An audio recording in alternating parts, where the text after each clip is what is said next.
Let me use this wonderful opportunity through the Case Spy Media systems to more enlighten what are the 5 basic factors that led to the Singapore economic miracle. Probably I'm going to isolate one major factor today as attractive destination. Singapore had a dream to be one of the most attractive destinations on this planet. And believe me or not, if you are there and you have never had a chance to visit Singapore, you're missing a lot.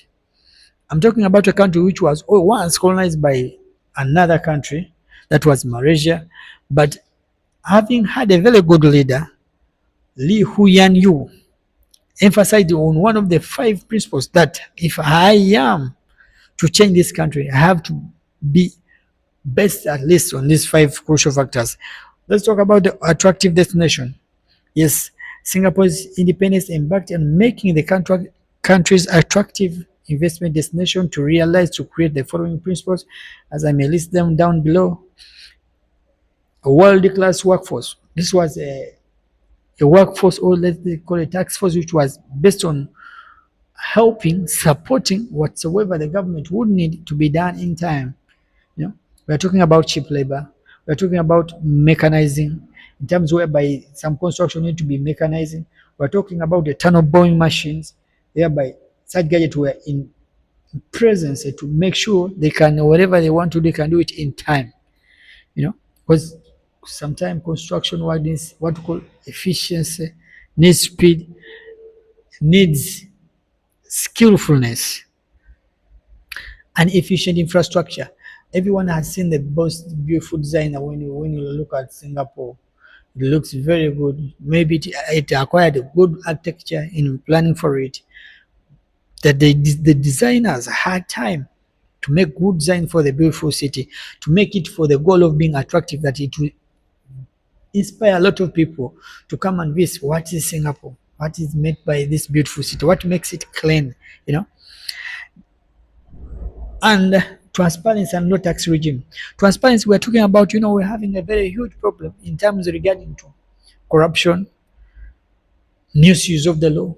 Someone wants to maybe to set up a building, he doesn't want to follow the right procedures, but these people were like, no, no, no, we shall not tolerate anything regarding to that. We need transparency. If we say here we need a drain channel to be in this position, that's a must to avoid those big areas whereby at the end of the day the city will be flooded and people will be asking, what the hell was going on? Where the architecture? But due to poor-minded people who lack vision for their country, they end up messing up the entire city. A low tax regime. When I talk about a low tax regime, it's a matter of getting to the stakeholders in the business are supported in regarding to the business they are doing, either tax-free, they're getting tax-free holidays, they're not overtaxed, to make sure the companies which are within the country should be in a position to sustain the economy.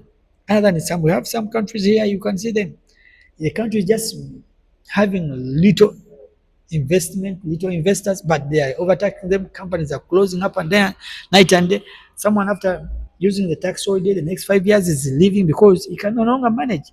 The taxes are too high to a developing country. So imagine we are talking about a theme or an idea which was there in the early 1970s. The legal and regulatory structure. This was emphasized to support all the legal system to be in an appropriate way. Let's assume the legal process of opening up a company, it has nothing to do with corruption. Someone will be embezzling, looking around corners, jumping over bushes that I'm doing this, pass through this. No, you had to be straightforward. If they say this is the right process, you have to follow it. These are just principles. Being too much of principle that you have to get to achieve a certain goal, but you have to sacrifice those small loopholes whereby some individuals want to use other opportunities to bypass, not to pay for this. At the end of the day, they end up messing up the country.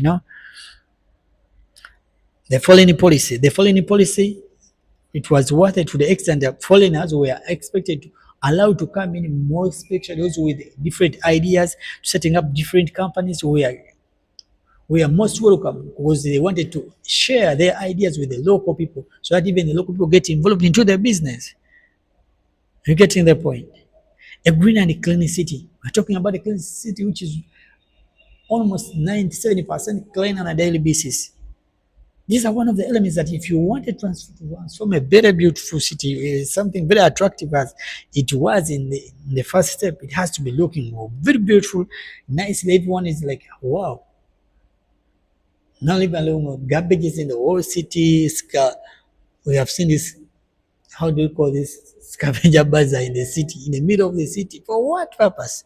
You know, this is what Singapore aimed on, to make a very beautiful city. It was just one of the great principles to make it happen. And now everyone is talking about Singapore as one of the greatest cities in the world.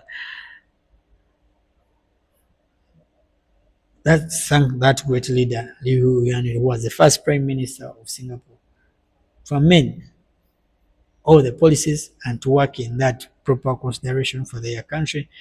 So, respect.